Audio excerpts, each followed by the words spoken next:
Welcome to the Make Each Click Count podcast. This is your host, Andy Splichal, and we are happy to welcome this week's guest to discuss today's topic, which is key logistics of overseas product sourcing. Today's guest is the founder of Unicargo, a freight forwarding and warehouse company with extensive experience and expertise in the e-commerce space, especially on Amazon FBA World, digital freight, and warehouse placement. Unicargo specializes with marketplaces such as Amazon, Shopify, Target, and Walmart. A big welcome to Refael Elbaz. Hi, Refael. Hey Andy, how are you today? I'm great. Thanks for joining us.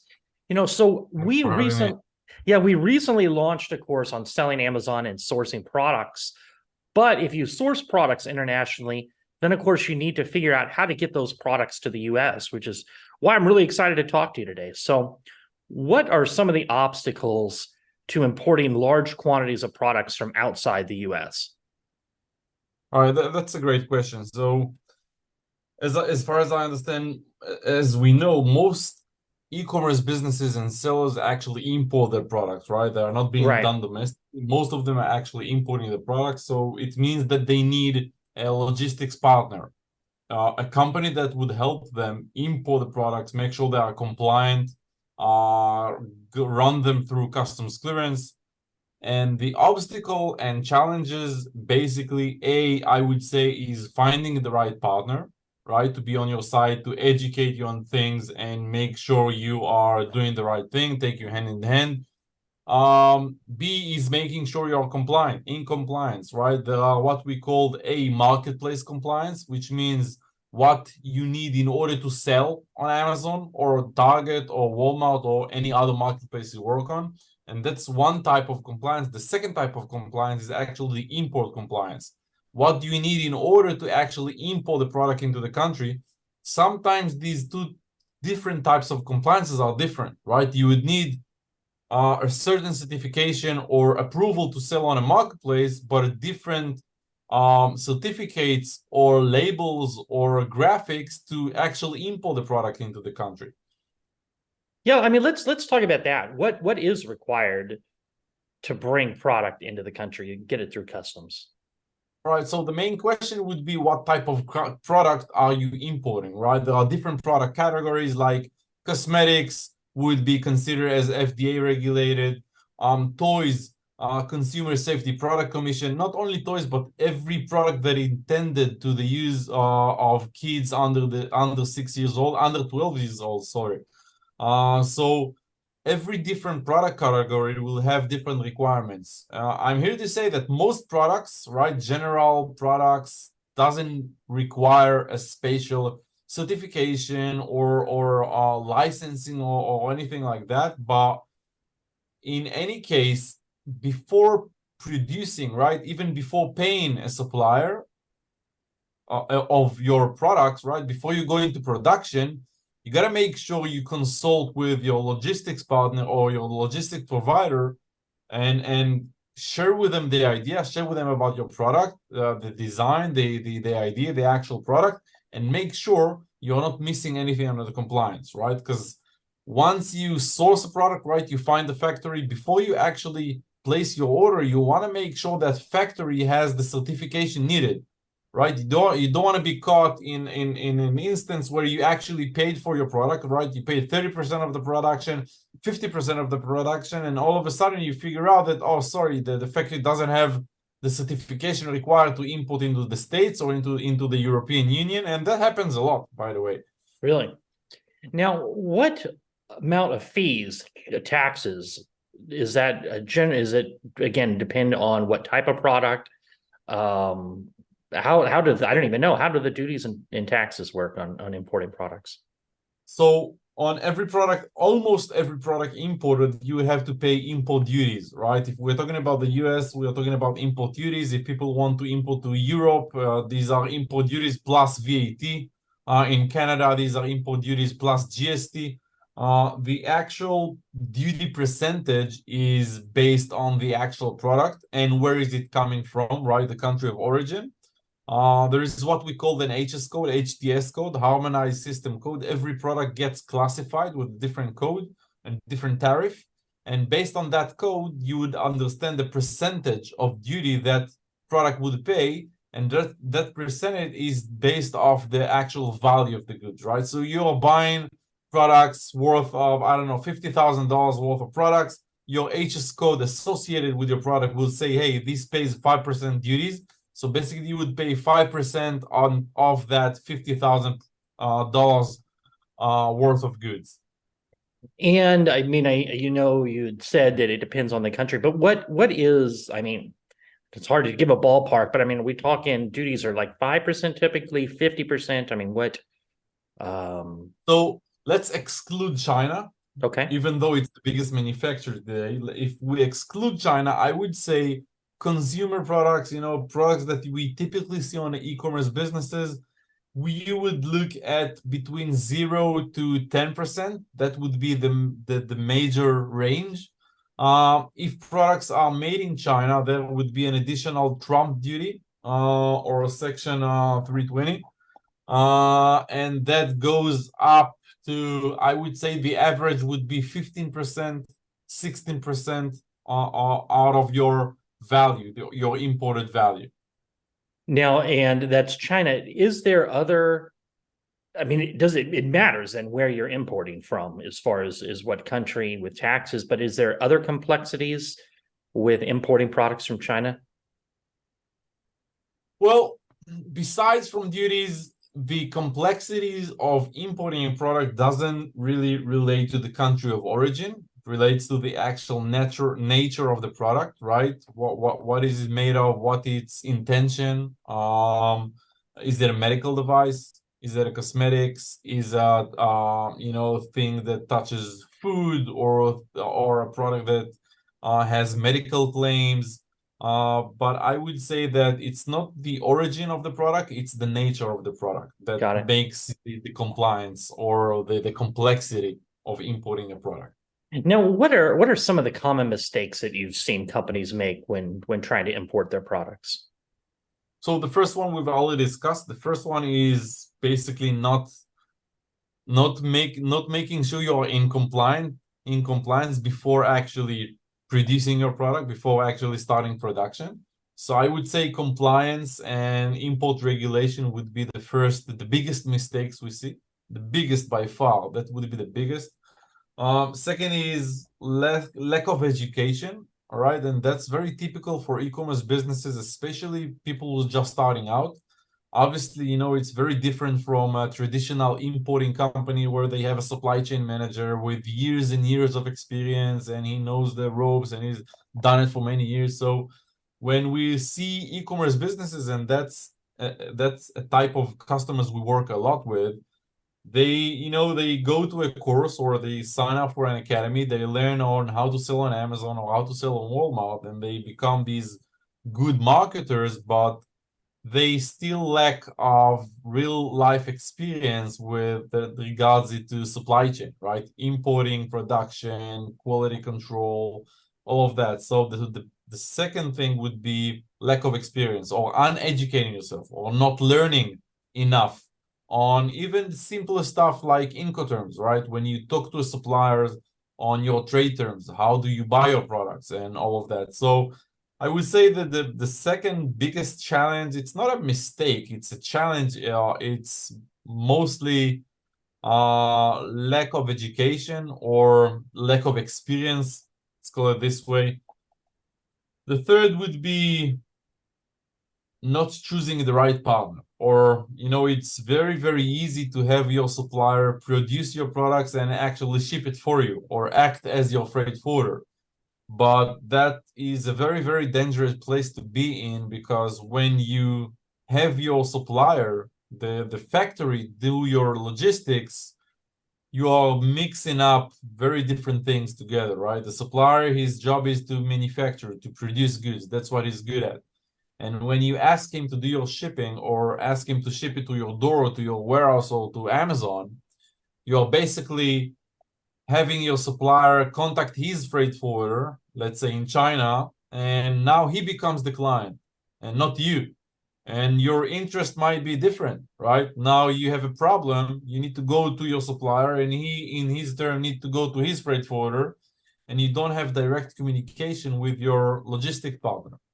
So the third biggest mistake would be not working or not choosing your own partner, your own freight partner, your own logistics provider, when you can take the phone and call up and make sure you have, you get your questions answered, or when there is a problem or delay, you can talk to someone. Now, what would be an example of where there would be different interest as far as the person who, that's producing it for you versus your interest? All right. So if, let's say, I'll give you a good example. If your supplier is trying to make a buck on you, right? He's trying to buy at $50 and sell at $100, or buy your shipping at $1,000 and sell it in $1,200 to you, right? He's trying to make a profit because he'll now need to work on it. So he might choose the slowest possible option to pay the less amount, the cheapest possible freight. But your interest is to get it as fast as possible to your market, right? As fast as possible to Amazon. And now you've basically paid the cheapest possible price, right? Because that's what your supplier chose. And in logistics, there's a rule of thumb that says the cheapest means slowest, right? And more expensive mean fastest, right? And air freight can take 1 day, but it's the most expensive way to ship. Ocean freight is much cheaper, but it takes 30 days, 40 days based on your final destination. So speed versus price would be one conflict of interest, right?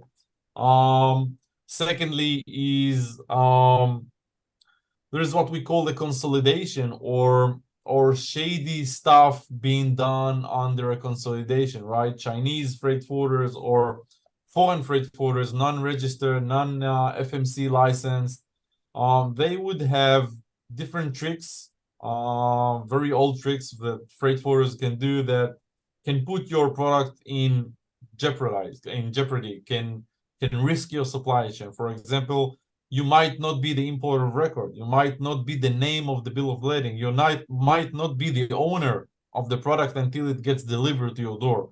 And that might be another conflict of interest. But I would say the biggest conflict of interest would be your desire, right? Your needs, as far as speed, as far as budget, versus your factory needs or your supplier needs, as far as, you can bet that his desire or needs is to make a buck, to make money, because he works, right? You'll have questions for him, you'll call him, you'll ring him, you'll ask where's your shipment, you'll ask questions, and he would need to put the time and effort to make sure he answers it, or make sure he asks the logistic provider and forward you the question. So his interest would be to make a buck. Yeah, no, that makes sense. Now, I see you guys also offer a service for your clients where you can actually ship directly from overseas to an Amazon FBA warehouse or Walmart or Target. Tell me a bit more about how that works. So basically, if Amazon allows you to, if you have enough inventory space within your, on your account, the cheapest possible option or the most cost-effective option would be shipping from your factory directly to Amazon, right? You would be able to skip a 3PL, right? Skip a warehouse, and there's additional costs in working with a warehouse at destination in the US, for example. So what would happen is we would either give you the actual instructions or advice on how to prepare your shipment for Amazon, right? To put the box labels, to put the SKUs on the products, and how to pack your products, and how to make sure you're in compliance with the marketplace compliance. And that would be the best way to save money, or the most cost-effective way to have your supplier do it, right? Your supplier, you would put the labels, the box labels, he will pack it accordingly, and we can actually check that he's done it right? Because we have our team in China, we have our own offices in China, and before we go and pick it up, we actually check with the supplier that he's actually filled your instructions or our instructions and prepared that shipment for Amazon. This way we can have it shipped directly from China to the port, and from the port it goes directly to Amazon. It can save thousands of dollars basically in the middle. How did COVID affect shipping on your end? I know here in Southern California, there were, it was way behind as far as there were just boat after boat, it wasn't getting unloaded. How did you get through COVID with shipping? Well, COVID was a very, very interesting time for freight forwarding businesses. It was a very profitable time. I've got to be honest, because container used to cost $1,500 from Shanghai to Los Angeles, $1,200, and all of a sudden it became $15,000, right? So as far as prices went through the roof. The prices was the highest since containerized shipping. Since they invented containers, that was the most expensive prices for containers ever. And as you mentioned, backlogs. There was huge backlogs. The way it affected our business is that shipping was booming. Everybody was shipping, everybody was ordering. E-commerce was booming like crazy. So there was so many cargo out there, and there was so many clients needs to ship their products, but there was less and less capacity in the market, meaning space on vessels or empty containers. Because think about it, all of these vessels lining up in the Southern California shores, standing there. There were time where there was time where there like 40, 50 vessels lining up, waiting about a month just to anchor. And all of these containers was supposed to bring back empty containers to the origin countries like China, India, Vietnam. And when these empty containers couldn't get back, you couldn't find an empty container in China.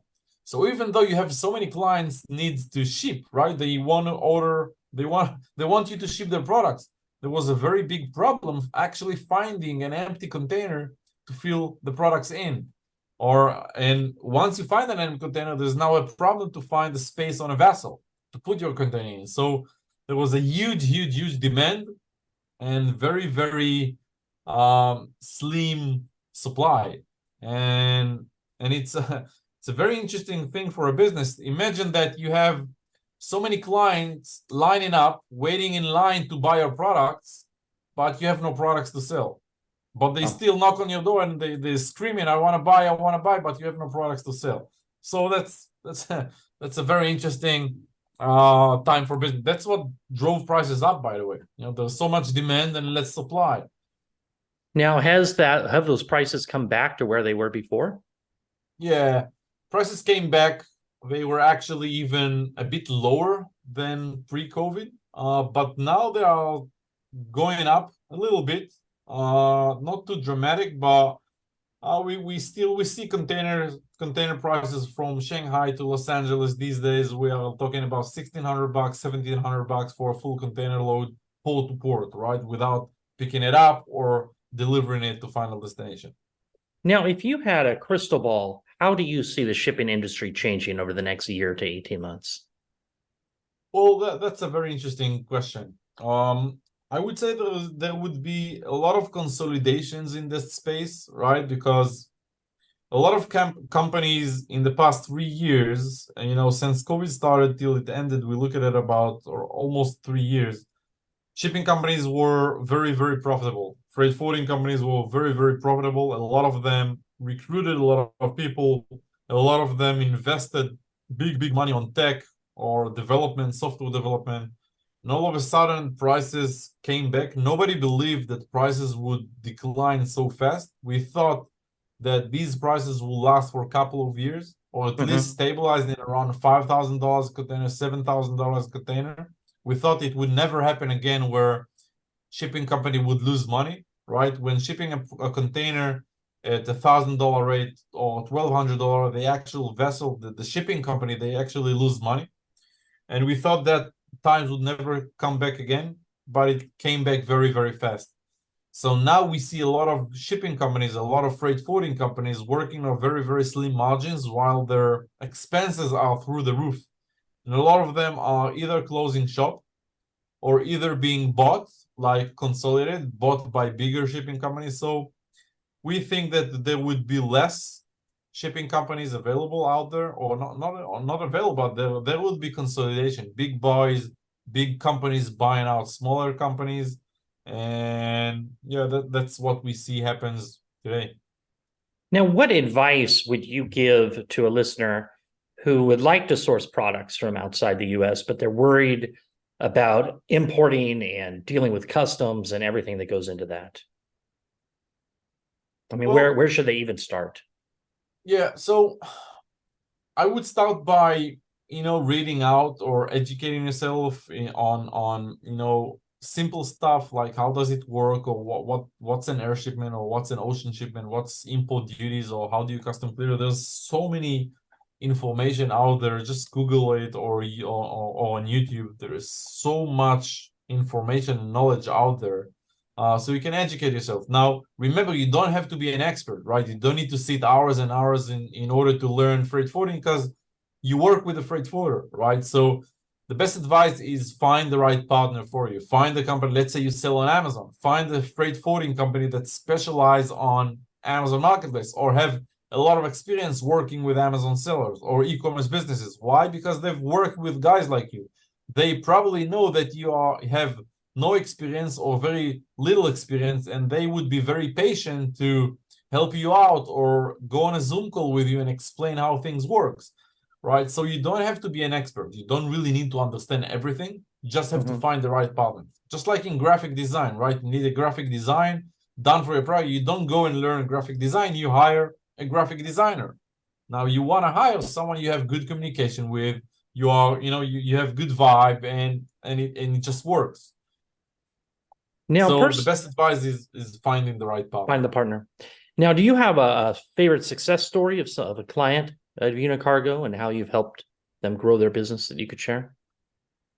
Well, we have quite a lot of them, all right? So, our company is very special in that regard, because we built the company this way, that we work with a huge variety of sellers. We work with people who are just starting out, that's their first shipment ever, and we work with some of the biggest Amazon sellers in the world.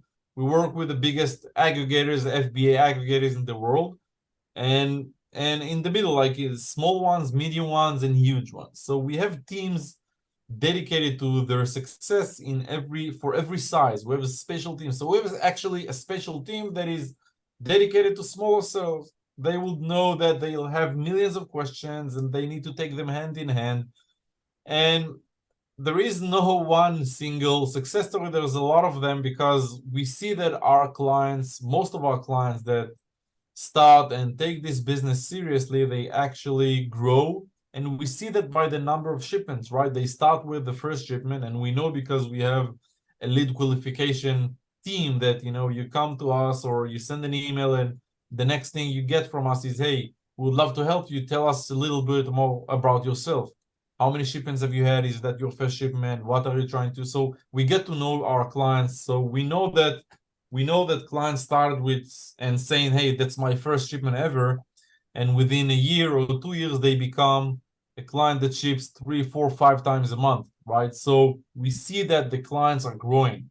Amazon is a great place to be in, even though a lot of people would say that it's saturated and it's not, what it used to be back in 2015 and 2016, but we still see a lot of success stories.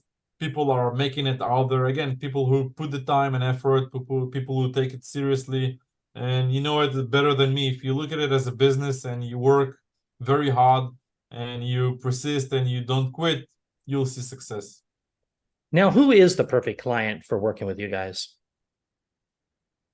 I would say that from a beginner up to a big size sellers would be a perfect size for us. Obviously, us as a company, we welcome all size sellers. Whether you're just starting out, whether it's your first shipment, or whether you have 100 shipments a month, that would be a perfect client for us. We look at clients the same way, if they are small or if they are big. We have dedicated teams to deal with small clients, and we have dedicated teams to deal with enterprise clients. So for us, we value each and every client, even if it's your first shipment. We wanna help you grow, because again, some of our biggest clients became with starts. They started from shipping one product or having their first shipment with us, and we saw it. And that's one of our strategies, is basically treating every seller the same way. Doesn't matter your size. And how does your fee structure work? Well, freight forwarding in general, fees are based on a quote, right? You come to us with your shipping dimensions, your volume and your weight, your ship from and your ship to, right? Once we get that information, we build you a quote, and that's it. Once you approve the quote, that's the price you're gonna pay, right? The shipping world or freight forwarding world works on a low margin level and a lot of transactions. Typical freight forwarder would make between 7 to 12% but that's embedded in your quote. So the quote you are getting from a freight forwarder, that's include the freight forwarder profit inside of it. And how can an interested listener learn more about working with you? Yeah, just Google Unicargo. We have a very good presence both on social media. Our website has a lot of great content, and you can learn more about us. You can look me up on LinkedIn or Facebook, or just Google Unicargo. You'll see all the references out there. Recommendations, Trustpilot, everything is out there. Well, this has been a fascinating chat. Is there anything else you'd like to add before we wrap it up today? No, keep up the good work.